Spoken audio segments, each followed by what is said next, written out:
विधवा बहू की अंग्रेजन सौतन। हे बेबी, आओ मेरे पास आओ। देखो तुम्हारी छोटी माँ तुम्हारे लिए क्या लेकर आई है। अरे वाह जैकलीन माँ, ये रिमोट कंट्रोल वाली गाड़ी तो बहुत प्यारी है, कितनी सुंदर लग रही है। ये लो, तुम इसे अपने पास रख लो, मैंने तुम्हारे लिए ही खरीदी है। जैकलीन राजू को अपनी गोदी में बिठाकर खिला रही होती है। ये सब सुमित्रा देख लेती है और सुमित्रा चिड़चिड़ा मुंह बनाकर गौरी के पास पहुंच जाती है। अरे तू यहाँ बैठी है और वहाँ तेरी गोरी सौतन तेरे बच्चे को तेरे से दूर करने की प्लानिंग कर रही है। अरे देख, राजू कितना खिलखिलाकर उसकी गोदी में बैठा है। क्या कहा? मेरा राजू उसकी गोदी में बैठा है? अरे ये मनहूस मेरे पति को तो खा ही गई, अब क्या मेरे बेटे को भी खाकर मानेगी? हाँ, जिसकी खैर नहीं। गौरी एक छड़ी उठा लेती है और तुरंत जैकलीन के पास पहुंच जाती है, जिसके बाद वह अपने बेटे राजू को छड़ी दिखाते हुए कहती है, राजू के बच्चे, अगर तुम अभी के अभी मेरे पास नहीं आए तो तुम्हारी खैर नहीं, जल्दी से यहाँ पर आओ। राजू पिटने के डर से अपनी माँ के पास पहुंच जाता है। आखिर तुम अपने आप को समझती क्या हो? तुम्हारी ये पढ़ाई लिखाई और ये चालाक बनना मैं सब समझती हूँ। अरे मेरे पति को तुमने मुझसे छीन लिया और मुझे विधवा बना दिया। इतना तुम्हारे लिए काफी नहीं था क्या, जो अब मुझसे मेरा बेटा भी छीनने आई हो? आप ऐसे क्यों सोचती हो? मैं तो बस राजू को प्यार कर रही थी। मेरे बेटे से दूर रह, नहीं तो मुझसे बुरा कोई नहीं होगा। जैकलीन वहाँ से अपने कमरे में चली जाती है और कमरे में आने के बाद वह फूट फूट कर रोने लगती है। लक्की जी, आप कहाँ गए? मुझे आपकी बहुत याद आ रही है। एक बार वापस लौट आओ, हमारे लिए वापस लौट आओ। जैकलीन लक्की को याद करते करते सो जाती है। Hey white people, come here. All over India tour only ₹1000. आओ आओ और मुफ्त की सवारी लूटो। लकी कई देर तक आवाज लगाता रहता है, लेकिन कोई भी अंग्रेज उसके पास नहीं आता। लकी का काम ये था कि वो बाहर की कंट्री के आए हुए लोगों को अपना इंडिया घुमाया करता था और उन्हें इंडिया की जानकारी दिया करता था। काफी देर से वह इंतजार कर रहा था, लेकिन कोई उसके पास नहीं आया था। लगता है आज का दिन बर्बाद हो गया है। चलो अब घर की तरफ चला जाता हूँ। लक्की अपनी कार लेकर जाने ही वाला होता है कि तभी एक जैकलीन नाम की अंग्रेजन उसके पास आती है और उसे रोक लेती है। स्टॉप स्टॉप स्टॉप, क्या तुम मुझे किसी होटल में ले जा सकते हो? मैं इंडिया के बारे में नहीं जानती हूँ, मैं अमेरिका से इंडिया घूमने आई हूँ। लकी जैकलीन को देखकर बहुत खुश हो जाता है, क्योंकि जैकलीन बहुत खूबसूरत थी, ऊपर से उसे हिंदी भी आती थी। वाह क्या बात है मैडम साहब, आपको तो हिंदी भी बोलनी आती है। अरे आपको हमारा इंडिया घुमाने में तो मुझे बहुत ज्यादा मजा आएगा। लकी जैकलीन को अपने साथ अपनी कार में बिठा लेता है, जिसके बाद वह सबसे पहले उसे एक होटल दिलाता है और नाइट आउट भी करवाता है। आधी रात के समय वह जैकलीन को वापस उसके होटल में छोड़कर अपने घर लौट आता है। आ गए तुम वापस? कहाँ अपनी रात काली करा रहे थे? अरे इतना समय कहाँ लग गया तुम्हें? समय देखा है, घड़ी के अंदर पूरे 2 बज गए हैं। ये तुम अब कैसी बातें कर रही हो? तुम तो जानती ही हो मेरा काम ही ऐसा है कि मैं किस समय घर पर आऊंगा कुछ पता नहीं होता। कितनी बार कहा है कि समय से घर पर आया करो, वरना अपनी इस घटिया नौकरी को छोड़ दो। क्या कहा तुमने? घटिया नौकरी? अरे अपने इंडिया के बारे में लोगों को जानकारी देना घटिया नौकरी नहीं, ये मेरा कर्तव्य है, कर्तव्य। देखते ही देखते लक्की और गौरी में लड़ाई शुरू हो जाती है, जिसके चलते राजू भी नींद से जाग जाता है और अपनी माँ और अपने पिता को लड़ते हुए देखने लगता है। कुछ ही देर में वहाँ सुमित्रा आती है और अपनी बहू बेटे को लड़ाई करते हुए रोक लेती है। अरे बस करो, बच्चे के सामने लड़ाई कर रहे हो, तुम दोनों को शर्म नहीं आती? जाओ जाकर मेरे बेटे के लिए खाना लेकर आओ। अगर इतना ही प्यार आ रहा है अपने बेटे के ऊपर तो खुद ही लाकर खिला दो, मैं तो जा रही हूँ सोने। ऐसा कहने के बाद गौरी सोने चली जाती है, जिसके बाद सुमित्रा ही अपने बेटे लक्की को खाना देती है। लक्की भी खाना खाकर सो जाता है और अगले दिन जैसे ही सवेरा होता है वह अपनी कार लेकर जैकलीन के पास पहुंच जाता है। वह पूरे दिन जैकलीन को इंडिया का ताजमहल, आगरा, इंडिया गेट, पुराना किला, चिड़ियाघर और भी कई सारी फेमस जगह दिखाता है। ऐसे ही कुछ दिन तक चलता है और इसी के चलते लक्की को जैकलीन से प्यार हो जाता है। जैकलीन, जब से तुम मुझसे मिली हो मैं तो तुम्हारे प्यार में पागल हो गया हूँ। मुझे भी आप बहुत पसंद हो, क्या आप मुझसे शादी करना चाहोगे? लक्की ये सुनते ही हैरान रह जाता है। मैं तुम्हें पहले कुछ सच बताना चाहता हूँ। मैं पहले से ही शादीशुदा हूँ, मेरी एक पत्नी और एक बच्चा भी है। देखो मुझे कोई परेशानी नहीं है, अगर तुम मुझसे प्यार करते हो तो मुझसे शादी कर लो, मैं तुम्हारी पत्नी के साथ भी रह सकती हूँ। जैकलीन के कहने पर लक्की उससे शादी तो कर लेता है, लेकिन जैसे ही लक्की जैकलीन को अपने साथ अपने घर ले आता है, उसकी पत्नी गौरी ये जानते ही हैरान रह जाती है। तुम्हारी हिम्मत कैसे हुई मेरे होते हुए मेरी सौतन लाने की? अभी के अभी इसे इस घर से निकालो, नहीं तो मुझसे बुरा कोई नहीं होगा। मेरी बात समझने की कोशिश करो। ऐसा नहीं है कि इंसान सिर्फ एक ही औरत से प्यार कर सकता है, उसे 2 औरतों से भी प्यार हो सकता है। लकी गौरी को बहुत समझाने की कोशिश करता है, जिसके बाद ना चाहते हुए भी गौरी को अपने साथ अंग्रेजन को रखना पड़ता है। ऐसे ही कुछ दिन बीत जाते हैं और गौरी को जैकलीन बिल्कुल भी पसंद नहीं आती, जिसकी वजह से उनके बीच मनमुटाव बने रहते हैं। एक दिन लकी जैसे ही कुछ अंग्रेजों को टूर करवाने के बाद वापस आता है तो अचानक से उसकी कार का एक बहुत बड़ा एक्सीडेंट हो जाता है, जिसके चलते वह भगवान को प्यारा हो जाता है। हे भगवान, ये सब क्या हो गया? मैं विधवा हो गई, मेरी सौतन मेरे पति को खा गई। अरे कल मुंही करम जली, अब क्यों इस घर में कुंडली मार कर बैठी है? चली जा यहाँ से। लक्की मुझे इस घर में लेकर आए थे, ये घर उनकी आखिरी निशानी है, मैं इस घर से कहीं नहीं जाऊंगी। अचानक से जैकलीन की नींद खुल जाती है। ये सब कब तक चलता रहेगा, मुझे तो समझ ही नहीं आता। जैकलीन ऐसा सोच ही रही थी कि गौरी के चाचा चाची उसके घर पर आ जाते हैं।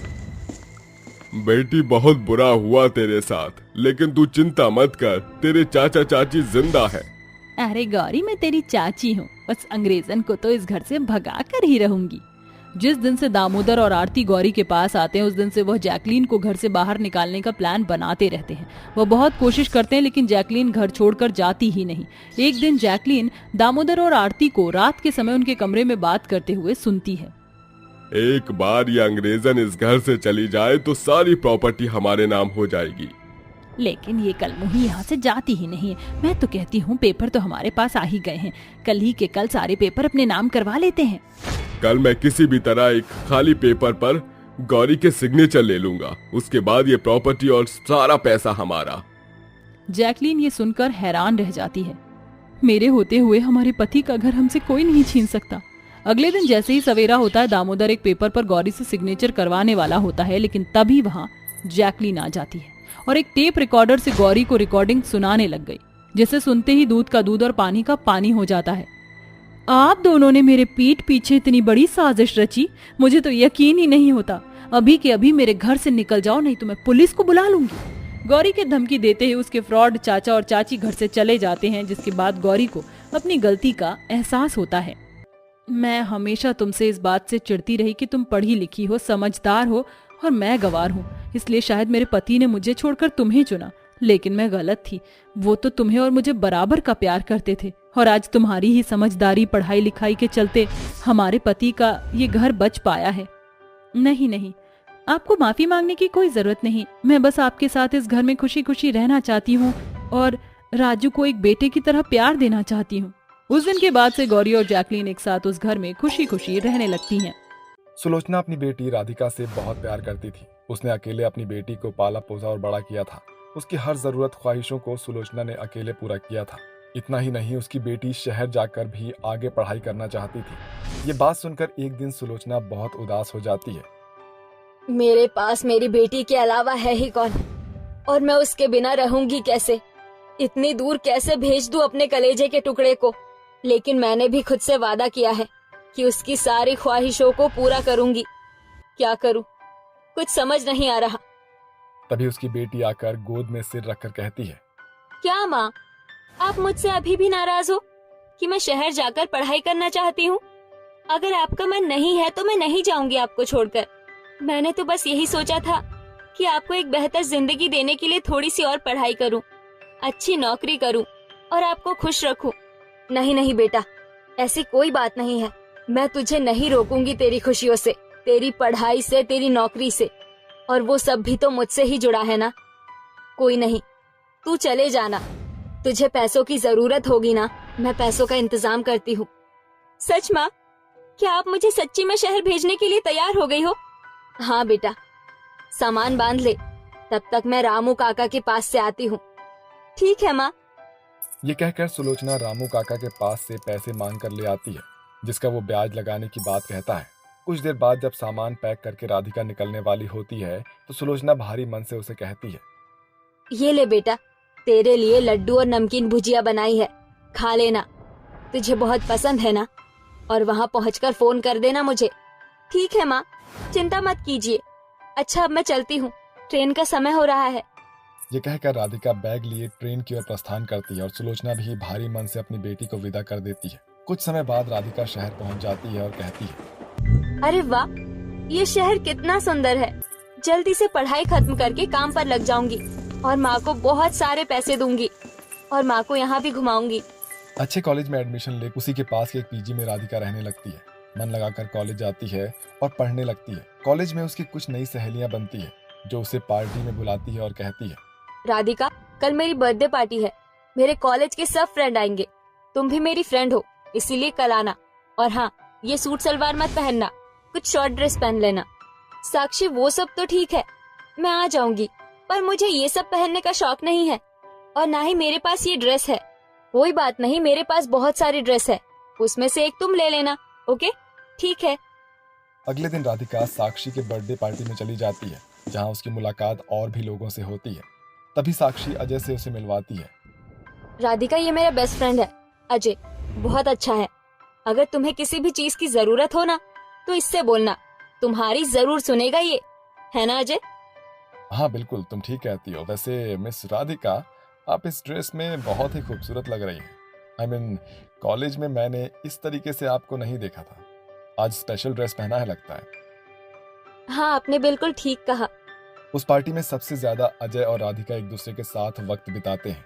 साथ ही उनकी बहुत ही अच्छी दोस्ती भी हो जाती है, इसलिए धीरे धीरे वो मिलने लगते हैं, एक साथ घूमने जाते हैं। एक दिन अजय कहता है, राधिका, आज मेरा बर्थडे है, जो मुझे चाहिए क्या तुम मुझे वो दोगी? हाँ हाँ, मैं तुमसे बहुत प्यार करती हूँ। तुम जो बोलोगे मैं वो करूँगी। जैसे ही हमारा ये कॉलेज के लास्ट मंथ खत्म होगा, मैं माँ से तुम्हारी बात करूँगी। तुम मुझसे शादी जरूर करोगे ना? राधिका, मैं तुमसे बहुत प्यार करता हूँ। तुम्हारे बिना मैं रह नहीं सकता हूँ और मैं तुमसे शादी करना चाहता हूँ। तुम्हें मुझसे शादी करनी ही पड़ेगी। चलो मेरे साथ, आज मैं तुम्हें एक जगह लेकर चलता हूँ। ऐसा कहकर अजय राधिका को एक होटल ले जाता है जहाँ राधिका थोड़ी अनकंफर्टेबल होती है। फिर अजय उसे प्यार का झांसा देकर उसके साथ वो करता है जो उसे बिल्कुल नहीं करना चाहिए था। 1 महीने बाद राधिका की अचानक से तबीयत खराब हो जाती है। जब वो डॉक्टर को दिखाती है तो डॉक्टर टेस्ट करके बताते हैं कि वो प्रेग्नेंट है। ये सुनकर राधिका के पैरों तले जमीन खिसक जाती है। नहीं नहीं, ये नहीं हो सकता। माँ ने मुझे पढ़ाई करने के लिए, मेरे उज्जवल भविष्य के लिए मुझे यहाँ भेजा था, और ये मैंने क्या पाप कर दिया। माँ तो बहुत गुस्सा हो जाएंगी। सबसे पहले मुझे अजय से मिलना होगा। परेशान होकर राधिका सबसे पहले अजय से मिलती है और उसे सब कुछ बताती है। तभी अजय राधिका को धक्का देकर कहता है, व्हाट, तुम्हें क्या कह रही हो? मैं तुमसे कोई प्यार व्यार नहीं करता हूँ। हाँ, अगर ये बच्चा मेरा भी होगा तब भी मैं इसे अपनाने वाला नहीं हूँ। मैंने तो तुम्हारे साथ बस वक्त गुजारा है। मुझे तुमसे शादी करने में कोई इंटरेस्ट नहीं है और ना ही मैं तुमसे प्यार करता हूँ। ये सब मैंने बस मजे के लिए किया था यार। अच्छा, काम करो, निकलो यहाँ से। अजय, अजय, तुम ऐसा नहीं कर सकते मेरे साथ। मान जाओ, इस बच्चे को अपना लो। मैं कहाँ जाऊंगी? क्या मुंह दिखाऊंगी किसी को? मैंने बोला ना, मेरे सामने से चली जाओ, वरना मैं तुम्हें बदनाम कर दूंगा और इस बच्चे को नहीं अपनाऊंगा। एक काम करो, जाकर मर जाओ कहीं तुम। अबे क्या हुआ? ये लड़की तेरे पीछे क्यों पड़ रही है? अरे तुझे नहीं पता यार, तेरा भाई कितनी लड़कियों के साथ ऐश करता है। ये तो मेरे गले ही पड़ रही है। तुझे क्या लगता है मैं इससे शादी करूंगा? बेचारी का क्या होगा अब? दोस्तों में अपना मजाक उड़ता हुआ देखकर राधिका शर्मसार हो जाती है और वहां से चली जाती है। फिर उसकी माँ का कॉल आता है और वो वापस गांव चली जाती है, जहां उसका थोड़ा थोड़ा पेट दिखने लगता है। तो गांव के लोग बातें बनाने लगते हैं। अरे ये तो सुलोचना की बेटी है ना, इसकी तो शादी नहीं हुई, मांग में सिंदूर भी नहीं है, और पेट कैसे निकल रहा है। अरे शहर गई थी, बिन ब्याही माँ बन गई है लगता है। राधिका अपने घर पहुंचती है, रोते हुए अपनी माँ के गले लग जाती है। तो सुलोचना कहती है, क्या हुआ बेटा, तू रो क्यों रही है? मुझे बता क्या हुआ। मुझे पता था तू बहुत मासूम है और तेरे साथ ये सब ना हो, इसलिए मेरा दिल तुझे शहर भेजने का नहीं था। वहाँ के लोग तो सारे झूठे, मतलबी और धोखेबाज होते हैं, पर मैं तेरा साथ नहीं छोड़ूंगी। चाहे तुझे कोई कुछ भी कहे, मैं इस बच्चे को पालूंगी। माँ, मुझे माफ कर दो, मुझे नहीं पता था मुझसे ये हो जाएगा, और अजय की बातों में आ गई। अब मुझसे कोई शादी भी नहीं करेगा। मैं हूं ना, किसी बात की चिंता मत कर। सुलोचना अपनी बेटी का ख्याल रखती है। वक्त गुजरता है, राधिका का पेट बाकी लोगों को भी दिखने लगता है जब वो अचानक से घर से बाहर निकलती है, जिससे वो इसके बारे में गलत धारणाएं बनाने लगते हैं। दोनों माँ बेटी को ताने देते हैं। इसी बीच राधिका जब सुबह शाम टहलने जाती है तो उसकी मुलाकात नवीन नाम के एक लड़के से होती है जो उसे मन ही मन बहुत ज्यादा पसंद करता था। जब उसकी माँ उसके पास नहीं थी तब वो गिरने वाली थी। फिर नवीन उसका हाथ पकड़कर उसे बचा लेता है और कहता है, आप ठीक तो है ना? आप अकेली क्यों रहती हैं? मैंने कुछ दिनों से देखा है आपको आपकी माँ के साथ। क्यों, आपका हस्बैंड नहीं है क्या? बहुत बुरी किस्मत है मेरी, इसलिए मेरा हस्बैंड मेरे साथ नहीं है। वो मुझे धोखा देकर इस बच्चे से मुकर गया। इनफैक्ट मुझसे शादी भी नहीं की थी, तो माँ मेरा ख्याल रखती हैं। वो इंसान बेवकूफी होगा जो इतने अच्छे इंसान की कदर नहीं कर पाया। आप तो बहुत अच्छी हैं और आपके बच्चे का कोई कसूर नहीं था जो वो ये सब झेल रहा है। आप भी काफी अच्छे इंसान दिखते हैं। इस तरह राधिका नवीन रोज रोज एक दूसरे से मिला करते हैं। नवीन उसका ख्याल रखता था और एक दिन वो उससे शादी करने को कहता है तो राधिका मना कर देती है। राधिका, मैं पहले दिन से ही आपको चाहने लग गया हूँ और मैं आपकी सारी असलियत जानता हूँ, फिर भी आपको और इस बच्चे को अपनाना चाहता हूँ। प्लीज मना मत कीजिए, मैं इससे दुनिया की सारी खुशी दूंगा। क्या अब भी आप मुझसे शादी करने के लिए इनकार करोगी? मैं आपके दिल की बात समझ गई, पर मैं बिना माँ से पूछे कुछ नहीं करूंगी। मैंने तुम बच्चों की सारी बातें सुन ली और मैं कुछ दिनों से देख रही हूँ नवीन बहुत अच्छा लड़का है। राधिका, उसे मना मत कर। तुम दोनों आगे जाकर बहुत खुश रहोगे। सच में माँ, क्या मैं नवीन से शादी कर लूँ? हाँ बेटा। इस तरह सुलोचना नवीन की राधिका से शादी करा देती है, जिसके बाद वो दोनों खुशी खुशी रहते हैं और कुछ समय बाद राधिका एक प्यारी सी बेटी को जन्म देती है।